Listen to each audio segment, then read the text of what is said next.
So I went to the bathroom, and literally on that bathroom counter, there was a hotel receipt. What? Yeah. I've never told you this. No. You haven't. This is why Let's Talk is very real. Because you're going to hear some things that, yeah. I hid this. Just there on your... On the bathroom. Your ensuite bathroom. Yeah. What? Let's Talk DXB. Real conversations by real people. So we are sitting in a podcast studio. We are. With mics. Yeah. What are we doing here is the question. So last year, a lot has happened, and obviously we're going to go through that. And I just felt like it's time to address and be vulnerable and be brave, because this is definitely not me whatsoever. I'm used to being behind the mics. So I wanted to try Let's Talk DXB, and it's literally that. Just have a safe place to talk about real topics, real conversations with real people, because life is happening. Life is real. Life is real. And it hit me in the face last year. And I was like, yeah, there must be so many people going through stuff in Dubai. And as great as Dubai is, I've been here for 10 years. Yeah. I still love it. But life happens. It's not all about brunches and beach and all of the good stuff. Yeah. But we're going through things. So what do you do when you get hit in the face? And how do you deal with it? And this is very out of my comfort zone. So I'm probably going to look very awkward. But I just wanted to have a space to address things that lots of people have gone through, are going through. And maybe one person might hear this and feel like, it's not just me. Yeah. Or wow, okay, like I can talk about these things. Yeah. So that's what made me think, let me drag Anne into a podcast studio on a Sunday afternoon to talk about some stuff. I mean, when I got the message in Ghana, I was like, what the hell are you talking about? Like, I'd been out, obviously had a couple drinks, and I was like, what is she talking about? Am I reading this correctly or what? Yeah. Because we're both very similar. And for you to say something like that, I was like, Random. What's happening? This is so random. But then obviously when you explained, I was like, okay, makes sense. I mean, whatever it takes at this point, whatever it takes to help you to heal, to get to where you want to be, then that's what you need to do. It's such a sensitive topic, and it's definitely, so obviously we're family, and in our family, we don't talk about things openly. And I agree with that to a degree. Not everybody needs to know your business, and not everybody needs a front row into your life, but it's so important that we can learn to be vulnerable and talk about our truths. And this was a season of, I don't want to pretend anymore, and I don't want to just keep my mouth shut, and it's not okay. But I feel like culturally, I've always been raised of, you don't tell people your business. Whatever happens in your home stays in your home, which I agree with, because it has to be a safe space. Yeah. But then it can also be detrimental, because then you're putting on a front a lot of the time, and you could be screaming out inside and facing actual real mental health issues or whatever it may be, but you're just being told to pretend. Yeah, definitely. We're delving into it too much, so people are going to be like, what are they talking about? What is all of this? So take it from the beginning, Sharon. Yep. What happened? So, okay, I've been in Dubai for 10 years. Yeah. Almost 10 years. I'm 36. I mentioned my son. I have a 2.5-year-old son, and I'm divorced. I am divorced, and I can't believe, even my heart's racing, because I can't believe this is life. Like, this is actually what's happened. Like, this is my reality. Even doing this podcast is my reality, talking about it. So, I got divorced. It was official last year, July. Okay. Yep. Wait, and start from the beginning. How did you meet him? And, take us through how life... So before the divorce. Yes. So I met John. We're going to call him John because I don't have permission to say. And it's not about actually me exposing that person. No, it's obviously they have their own journey. They have their own, But for me, I'm talking about my situation. Obviously, John was a big part of that situation as to why I'm here. So I met John, 2012, through a mutual friend. So his friend went to the same university as me. We went to like an event, a daytime event that someone was doing, and he was with that mutual friend. Okay. And so, yeah, a group of us talking, etc. And then John and I just started speaking, and he was actually like, oh, I've seen you before. And I did not recognize him at all.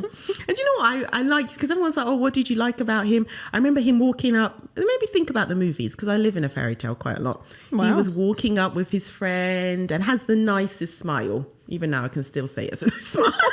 So I was like, oh, he's really handsome. And literally, I had a secondment secured in Dubai, as you know. I remember. So I think I had like 2 weeks left of being in London. So I wasn't really thinking about dating or like, oh, whatever. But we started speaking. I just remember his smile. Yeah.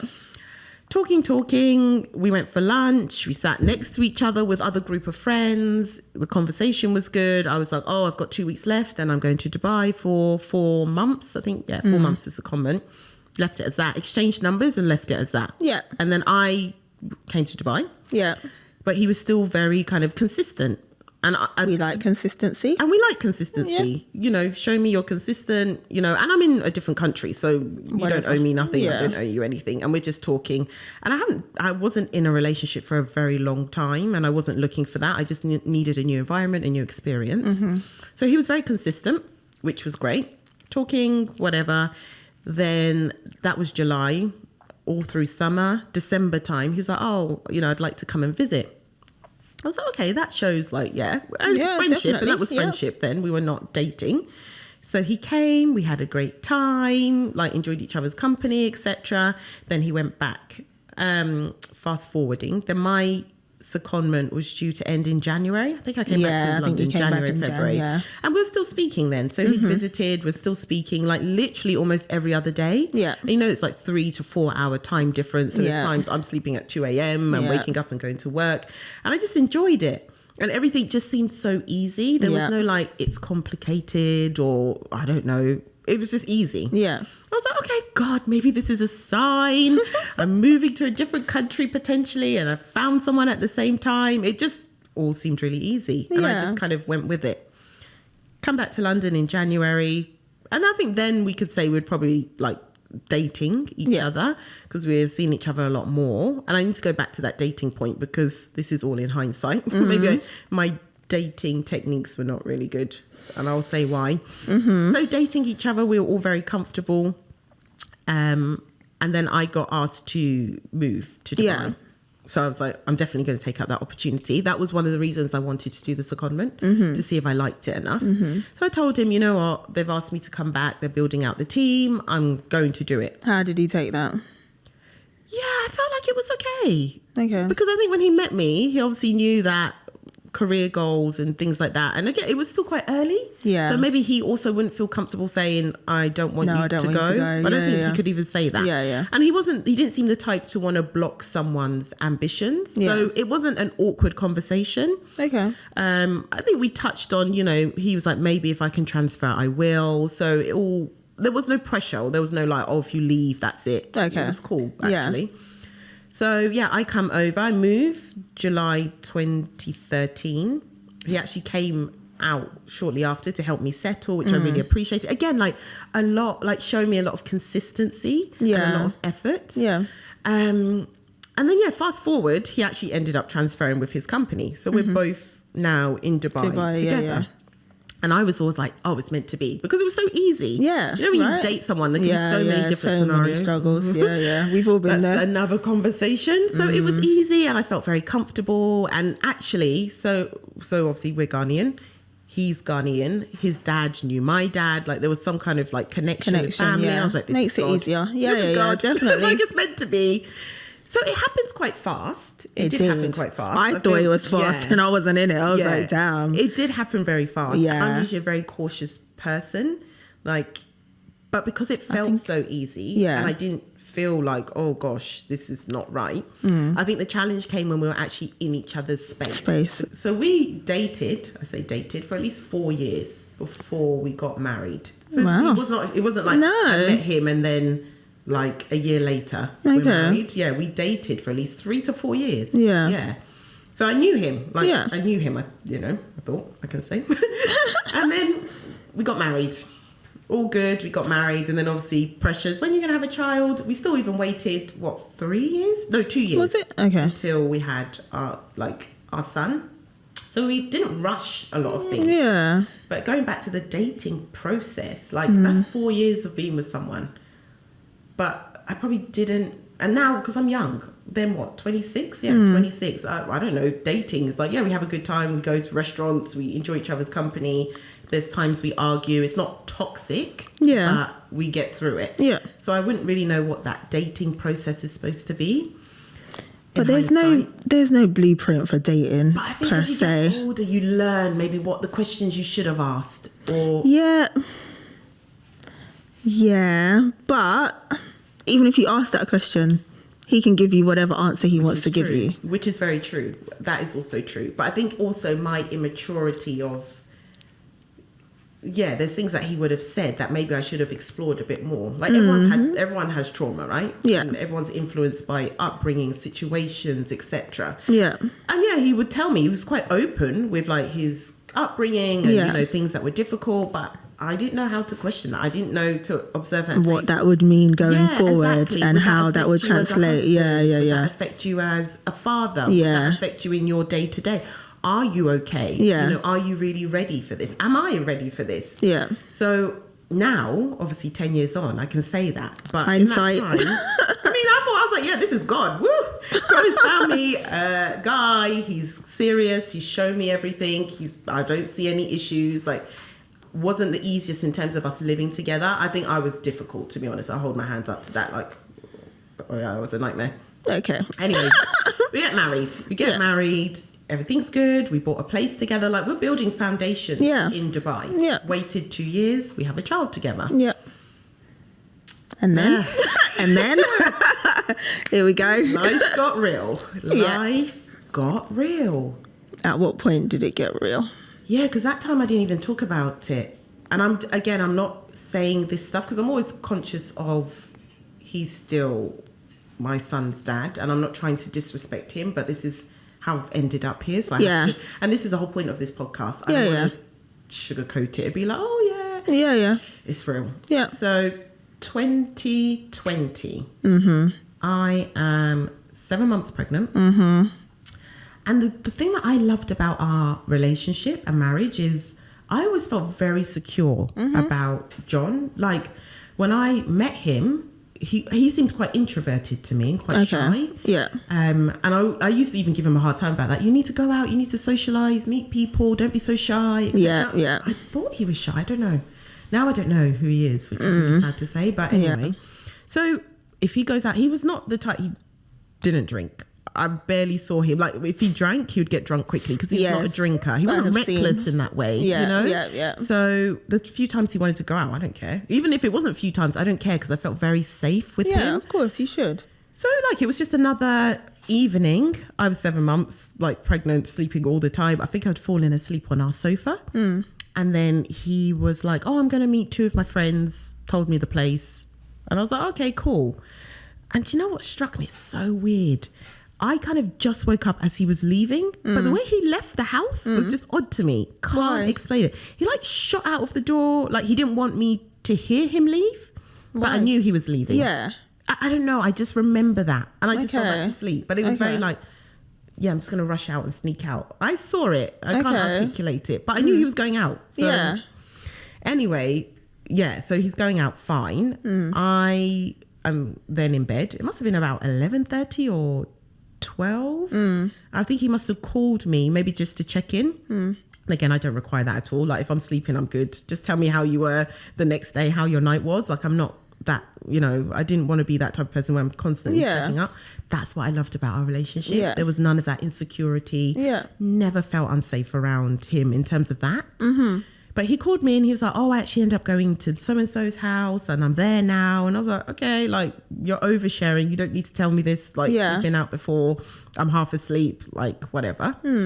So then I heard him come in, but he went and slept in the second bedroom. Again, I just thought, doesn't want to disturb me, whatever. I knew he wouldn't be drunk or anything because he didn't drink. But anyway. And I went up to go to the bathroom, pregnant, pee all the time.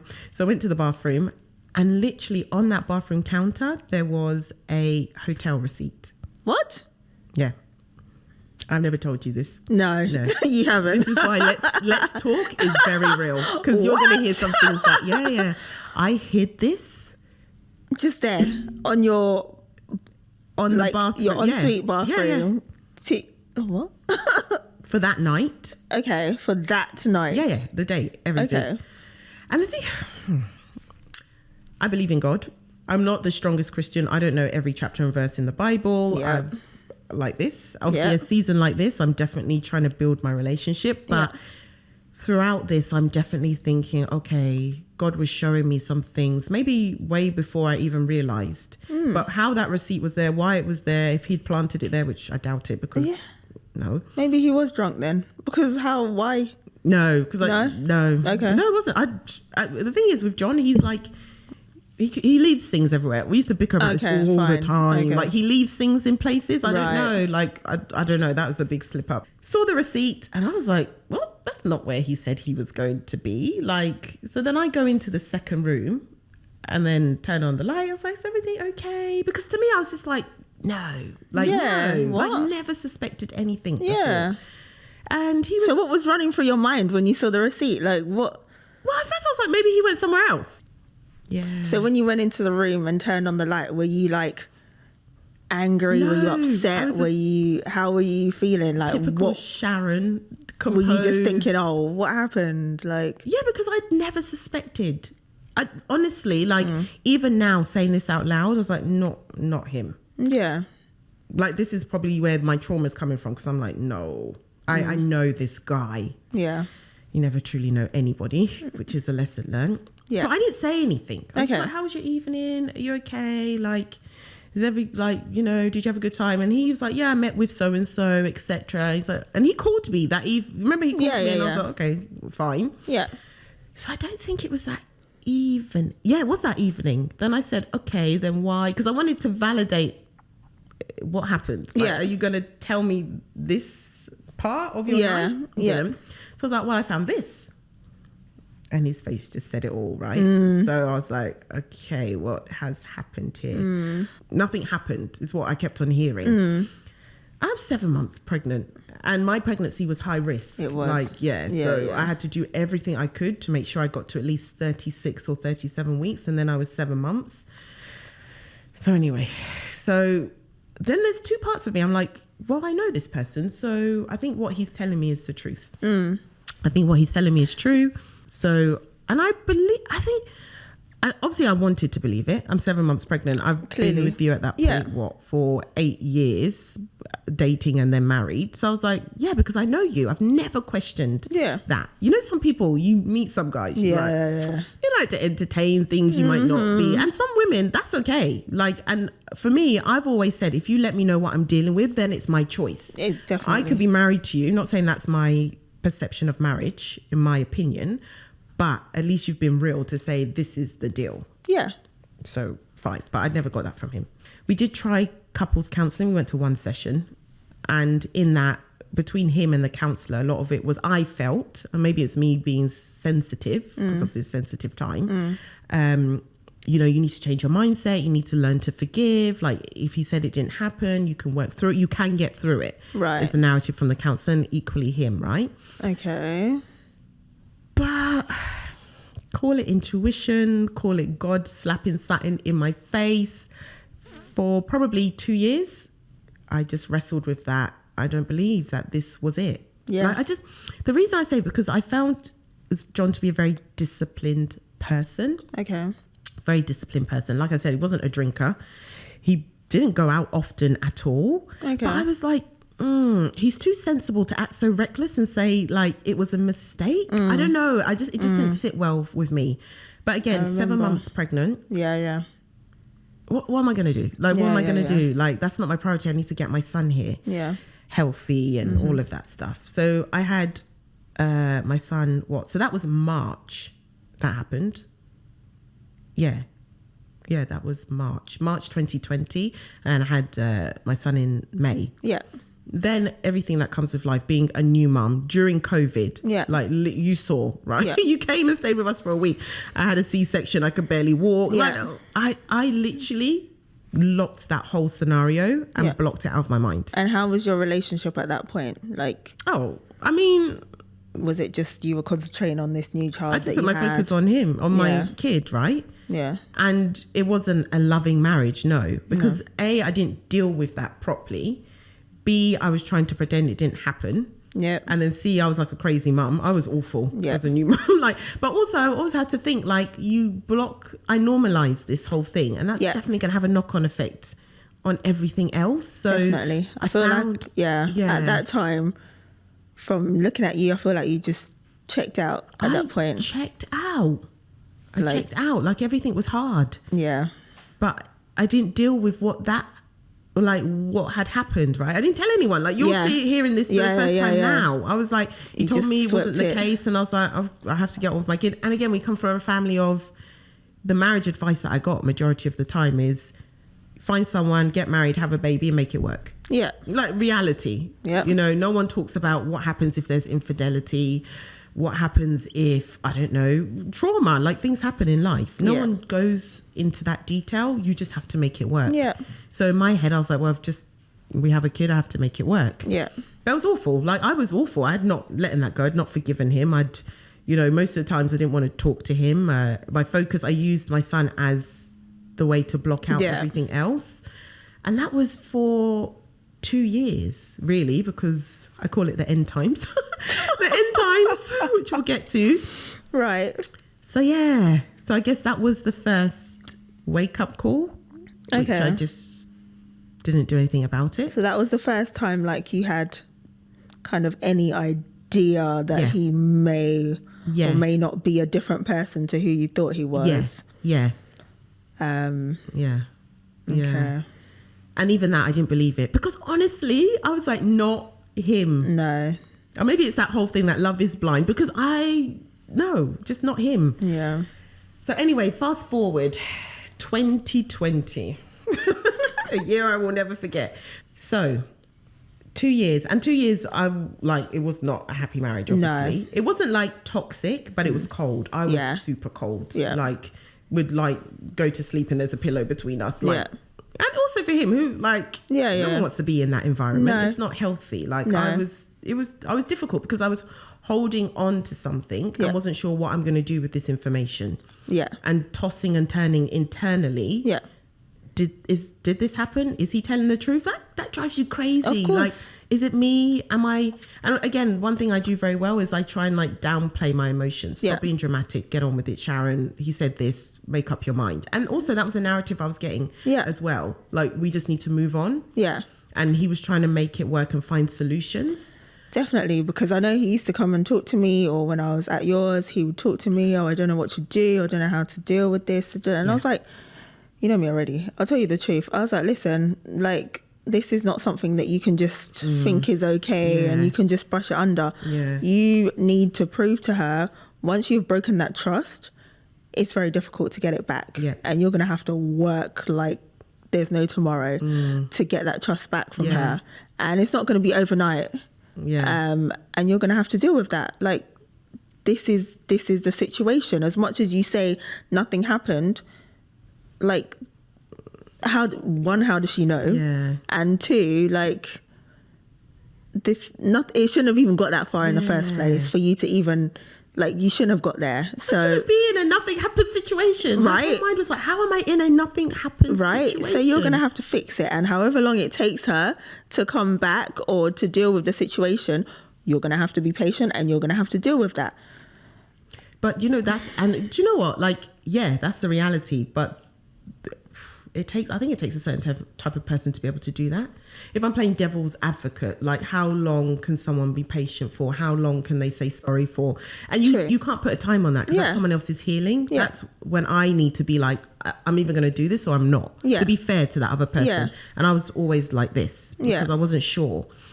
So, the 2 year process for him, if I'm being fair, it's not nice. It's not nice because I'm like aggressive or screaming, or I went very in myself. Yeah. I distracted myself, so I went back to work and I just pretended that didn't happen, but also pretended he didn't exist in a way, which is not the right way to deal with it, but I didn't know how to deal with it. Yeah, agreed. So Gosh, this conversation is bearing it all. In my mind, I was like, I'm only going to say like this because that's all I'm comfortable with saying if this goes anywhere. You want to be real, get it all out. So 2022. Gosh, Tell me. 2020. I think because I'm still locked in 2020. Yeah, I COVID. feel like, yeah, 2022. Anyway, so yeah, this is where, and I keep on using God as a reference because I just felt like the way that this all unfolded was just too crazy for it not to be someone shaking me, to be like, hello, are you there? 2022, literally a week before our son's second birthday. And I say this because a lot of this stuff now for me is healing and understanding unhealthy habits that I have. Yeah. So a week before our son's second birthday, I say God punched me in my gut to be like, nah, that wasn't potential infidelity. That wasn't the first time. Yeah. This has been since the beginning Right. of your marriage.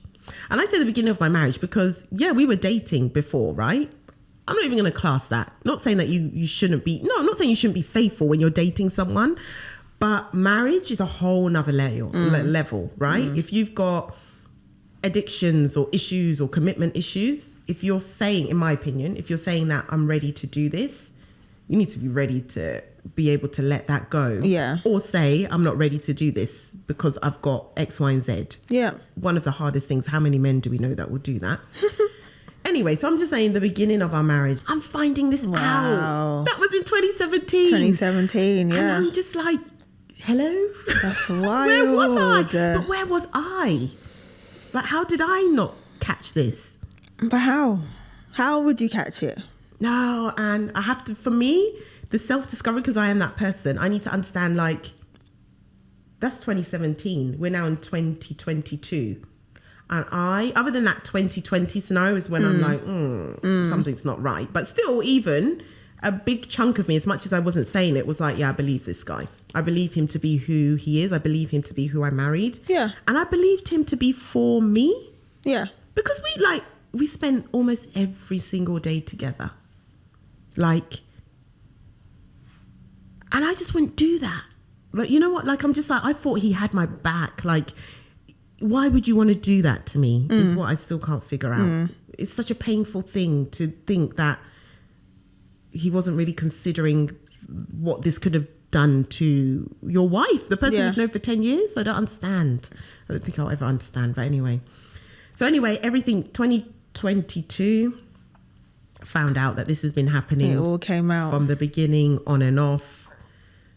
What? A week before our son turns 2? You know when life just hits you with everything at the worst time? Yeah, always. I just started a new job. I think I was 2 weeks into a new job. I'd left my previous job of 7.5 years.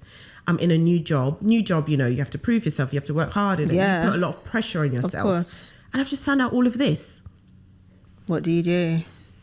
So that time, when I found out, I didn't say anything. I didn't say anything for about, because 2 reasons. I was in shock. For sure, I was in shock. Of course. There was a part of relief because I was like, I knew it internally that this was not just it. Yeah. Right now, the truth has slapped me in my face. Come out, yeah. Like, you've got it all now, Sharon. What are you going to do about it?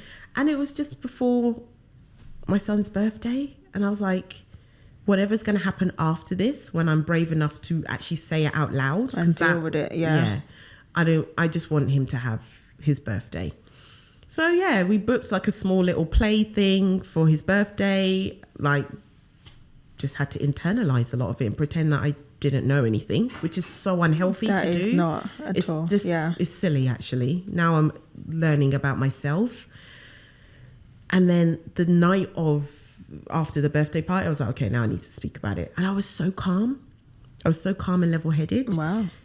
Luckily, we had a nanny. So there was someone to take care of my son, put him to bed. And I was like to John, let's go for a drink. You know, we made it to 2 years. Yeah. Walked somewhere nearby, sat down. I ordered my Aperol Spritz. And I was like, yep. And I think... Do you think he saw this coming? Do you know what? Because from the past 2 years and you being so cold and everything and... Yeah. And then all of a sudden, let's go for a drink. But you know what, we did stuff. I mean, we travelled together. Like, it wasn't like What, within the 2 years, did you travel? We went to Georgia. That September we took, we went to Georgia. We'd done stuff as a family. We'd go out every weekend, eat lunch. And that's what was so weird about it. Because it was like, I'm cold, but externally, I don't think anyone would ever notice anything was wrong. But in the house, you do stuff as a family. Yeah, we do, because that's what I wanted, right? Yeah. Is that I wanted that for my son. I wanted that for myself, you know? So us going for a drink was not abnormal. We would always do stuff together in those 2 years. Just the two of you, though? Yeah, if we got a chance. There'll be times when we went to eat dinner, and that's the weird thing. Like, it was cold. It wasn't a normal loving marriage, no. But we still would enjoy each other's company. Because I wasn't ready to say like, I'm out, bye. And obviously that's not what he wanted. Yeah. So we were still trying to make it work, but me forgetting what had happened. Yeah. Okay. Anyway, so that drink thing didn't throw him off. Okay, fine. He was like, 2 years, you know, being young, new parents during COVID. We got a lot to celebrate. So, yeah. For real? And we had our drink. He didn't drink because he doesn't drink. And I had my Aperol spritz. And I was just like, you know, for 2 years, I've been trying to figure out, you know, what really happened. And I think maybe then. That's when he's a very smart guy. Yeah. I'll say this, everyone like, was he? But he is a very intelligent guy. Yeah. Which is another reason why I'm like, I don't understand. And then that's when his face changed. And I was like, you have not been honest about everything. And I just knew deep down. I said to him, I knew deep down that this was not it. But I didn't have any proof. Yeah. And you were telling me something else. And I wanted to believe who I thought you were, who I married. Yeah. So I said, you know, I've understood that this happened during our traditional. There's this, there's that. Don't ask me how I found out, but I just know. I'm just going to say God just gave me what I needed to know and how I needed to know it. For real. Let's leave it as that. And I just remember seeing his hand shaking on the table. Damn. And I was like, if you have any respect for me, I just remember this, any respect or any decency, you will tell me what's been happening for the past, 6 years of our marriage or whatever. So he did. He did say, well, he reconfirmed about the bits that I knew. Okay. And that was enough. It's enough. Yeah, it's enough. And there was just lots of I'm sorry's, and I was so calm. I didn't cry then. Damn. I didn't do anything then. I just was like, I do remember saying, you do know this is it. Because you know what? Again, that's why I talk about the dating process. I think it's always important when you're dating, in hindsight, to let the person know what your non-negotiables are. Yeah. I never spoke about that. I dated you for 4 years. What do you mean non-negotiables? We're having a great time. Like, I never addressed those topics. But for me, I am loyal. I'm not the most affectionate person, I'll say that. I'm not good with my emotions. I'm not good at communicating. I can be childish and give silent treatment. And I think that's learned behavior. Now I'm in therapy and analysing things. No disrespect to my parents, but a lot of this is learned behavior, right? Yeah. So I'm not saying I'm perfect in a marriage at all. But my non-negotiable is if I'm for you, I am for you. Yeah, 100%. And we went through stuff, and there's no disrespect to him, but he lost his job 5 times. And I say this now, and I'm not trying to disrespect him because that's a really hard thing for any man to have to go, anybody, but any man to have to deal with. Yeah. And I felt for him. That is not a non-negotiable for me. As long as one of us has income and I believed you to be for me and all the things that I loved about him. I was like, this is nothing. It adds financial pressure. And I think probably the last time, because it was a time when 2020, I found out about everything else. Obviously, it makes it more heightened. Yeah. Because there's financial stress, I'm pregnant, and then I find this receipt. Yeah. But that didn't bother me. You know, I know for some women, because I saw your face, I'm not saying you, I'm not saying you're a gold digger or anything like that, but for some women, you lose your job once and you can't look after the house, I'm gone. That was never me. Yeah. It didn't bother me as long as one of us can make it happen. So we'd been through stuff. We'd both lost our dads. So we've been through grief. We've been through trauma. Yeah. So I was just like, what? Like, why? But I think he would have known he'd been with you for a long time. He knows the type, even if you never said it when you were dating, he knows the type of person that you are. So I think by that point, I would think he would have known that, you know, this was it. Like, that would be your non-negotiable. Or you don't think he's still... Oh, yeah. Maybe when I said, I know everything. But obviously not during that process, because if you're doing that in your marriage... Yeah. Because to me, I'm like... He never thought you'd find out. Well, then maybe that's what it is. Because people don't ever think that the other person's going to find out, obviously. They're just like, if you how know would that they someone's ever? non-negotiable, not because I've said it, but if you know me, then why you keep on doing this? That's a good question for everyone that's ever done that, because they know, but they also think or feel that the other person's never going to find out. That's and deep. So, I mean, if they're never going to, what they don't know can't hurt them, right? Yeah. So at that time, so we're at this pub, I think it was like an Irish pub in our area, sitting outside. And his hands were just shaking, and he, from what I told him, I knew he didn't deny it. So I was like, because I said, if you had any, of course, please don't play that trick on me that nothing happened. Gone too far crazy. now. Yeah. It's gone too far. And it was just draining on me mentally. So yeah, and then there was just lots of like, I'm sorry's and like, damn, like this is it. Because I remember saying like, you do know this is it for me, because that's sorry, where I went back to, that's my non-negotiable, because I am loyal. Yeah. One thing, even if I'm a nightmare to live with and I nag you every day and your mess and whatever it may be, I will have your back. Like if you're in my camp, if someone's like about to do something to you, we're fighting together. Yeah. And I hope we've been there. Yeah, we've been there. Anyway, so yeah, and I remember us walking home and he just kept on apologizing, and it was just like, it was an intense evening. I can imagine. Very emotional. He even called, I think he called my mum and told her. Really? Yeah, because again, I'm a very private person. I need time to process. Yeah. Hence why my behavior was like, what, you found out this and you kept quiet for a week. Yeah. I need time to process. I don't like people know my business. Yeah. Like this is why this is very alien to me. Yeah. But I'm working on some things.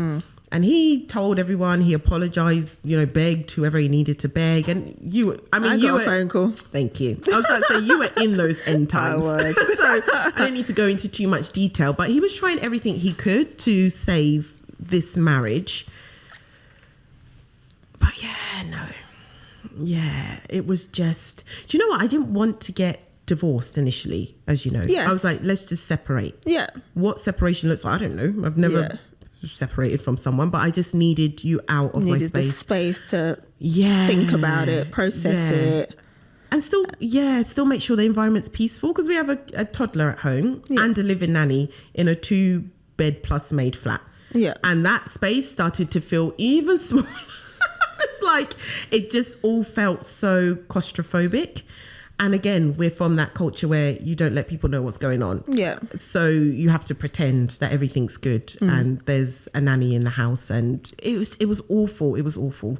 But obviously he didn't not want that to happen. No. Yeah. I remember having conversations with him, like literally I felt like at that time it was just like it went in one ear when it came out the other. Yeah. How can everyone around you be saying the same thing? The people that know you the most are trying to advise you. People that know you the most are trying to advise him the best way to deal with the situation. At the end of the day, you're the one that messed up.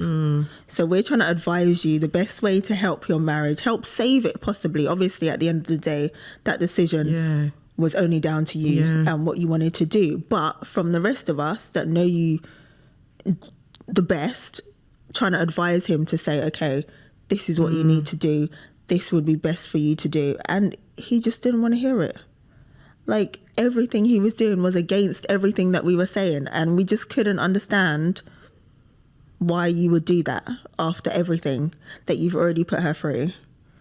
Do you know what? I feel like, again, like in hindsight, obviously, I don't know, the person that I thought he was, I don't know who he is anymore. So that's why I always pause, which is really sad. But obviously for him, he was like, I need to do what I think is right to save this. Hence why it was very tunnel vision. And it was very aggressive, like, no, I don't care. Anyone else that's telling me something else, like, bye. Yeah. So I get it, because he was like, I need to try and rectify this. And I think when you're the person that has done that, is also that, like, I need to solve this. I've done it, right? And that, maybe it wasn't the best way of it being dealt with, but to him as well, like, separation, what do you mean? Yeah. Because even there's times where it's like, well, if you can't tell me what's going to happen, then let's just get divorced. Yeah, he said that, because he's like, I can't sit here and not know. Yeah. And I get it to a degree, but I'm also processing everything. And even taking myself 2 years back now to be like, hello.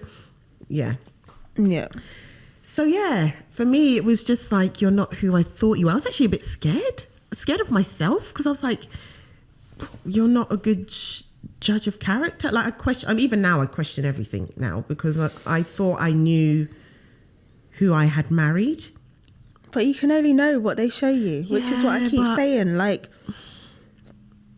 you can only know what they show you. That's a long time. It is. I'm just like, am I that blind? People are good. No, but like, people are good. There must be more to, like, for me to not get that. That's a long time.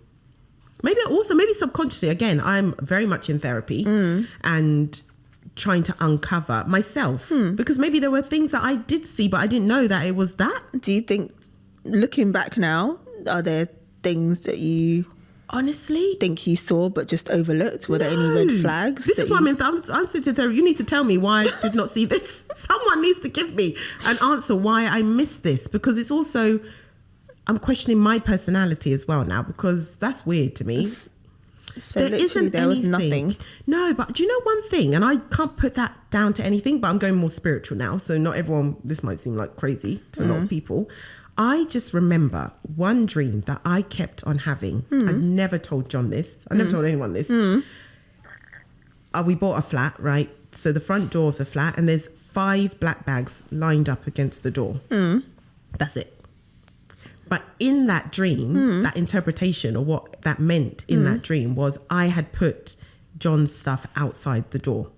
There's not even any reason. I had that dream in 2018. We were good. We traveled. There's no reason for that dream. I don't remember dreams at all. No.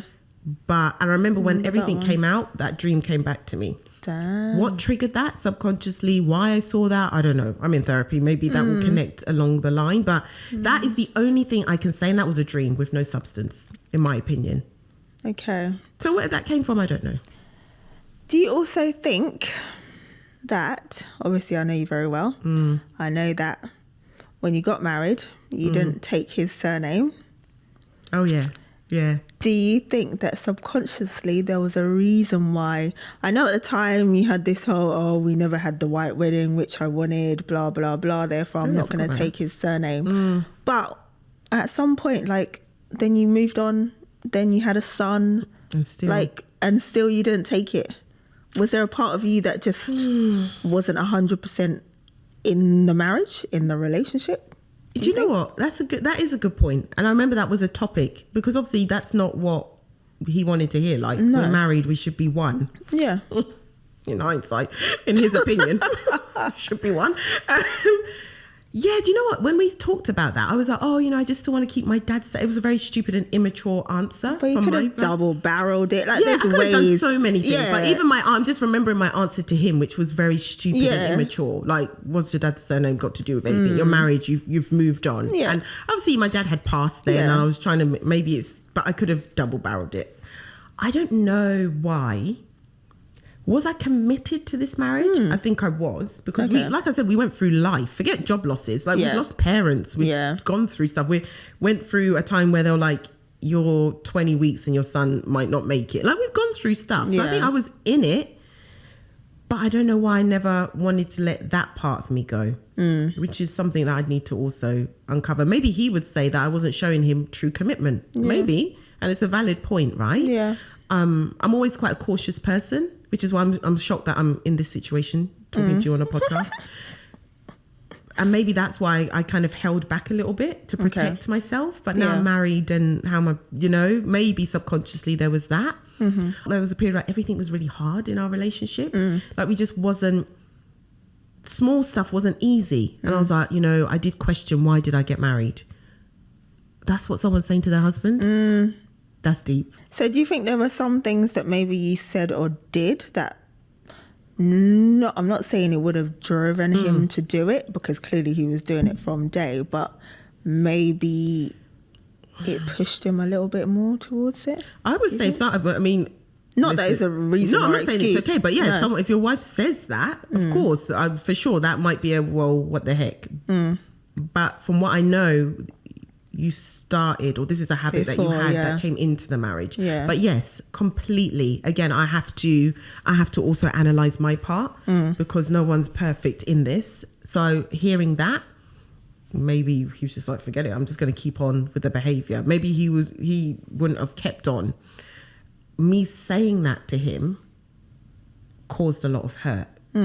So I even took us to counselling at that time, actually. We didn't really address the issue because I just felt like I was the problem, like not being able to fully be emotional, because that is an issue that I have. I'm not very good at being affectionate. And he's quite an emotional person, actually. That's what he desires, from his wife. So yeah, that's a bit clouded. But I just remember, I'm trying to analyze all parts of this. I could never understand why he did it. I don't think I'll ever get clarity on that. I don't think he even knows why. Yeah, but it's so reckless. Right? It's so reckless. Okay, so your divorce happened very quickly. Oh, like that's literally, I feel like Woo. all of this came out. Sorry. Yeah. And then I'm out. literally the divorce happened. Yeah. Like, how did you process all of that? And like, now what is next after all of that? Yeah, that's another topic I want to talk about, because divorcing in the UAE, it's a whole process. Yeah, it's a process. I think divorce anyway is a process, but we're expats, right? This isn't our home. Yeah. So going through that, I was so scared. Yeah. And it was a blessing that I was able to navigate that. And that's another day. We'll get into that. Yeah. But it happened very fast. It did. I think I'm only now just processing what happened, which is probably a crazy thing to say. Yeah. Because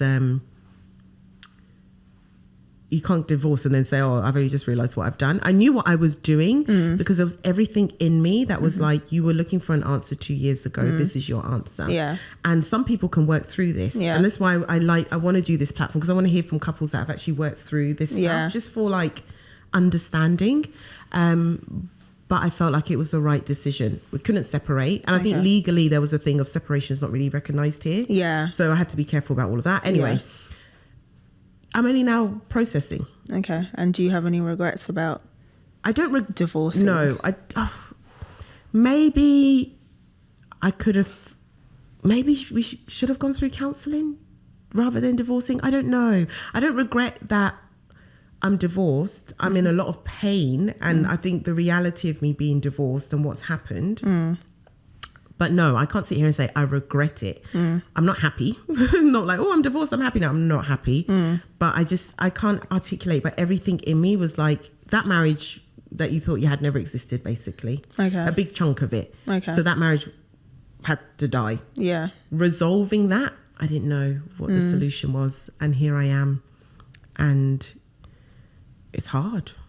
Divorce is mad. It's hard. And I can't believe this is 10 years on. I feel like I've gone backwards to when I first came to Dubai, but now obviously I have a kid. I'm starting all over again. And my journey of 10 years is I was married, I had a kid. Now I'm divorced. Yeah. It's a lot divorce of is not the end of life. It's not. I'm not saying that, but it's still raw. It's 8 months. It's still, it's 8 months. And it's been a season of weeping. I'm still crying. I've gone through this without crying. I know. I am crying constantly. Yeah. I am in so much pain internally. And even like now it's coming out of my body. Yeah. I've had so much grey hair in 8 months.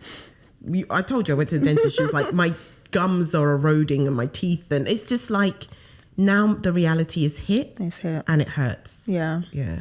So how are you dealing, how are you dealing with it? And what is your next steps?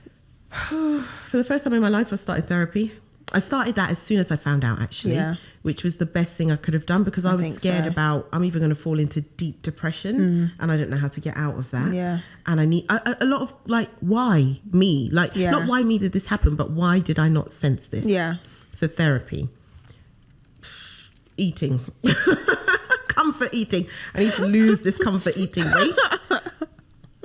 But yeah, I don't know what healing is, and I don't know what it would take for me to heal, but I can't keep on crying every day. No. Well, this is definitely one step towards healing.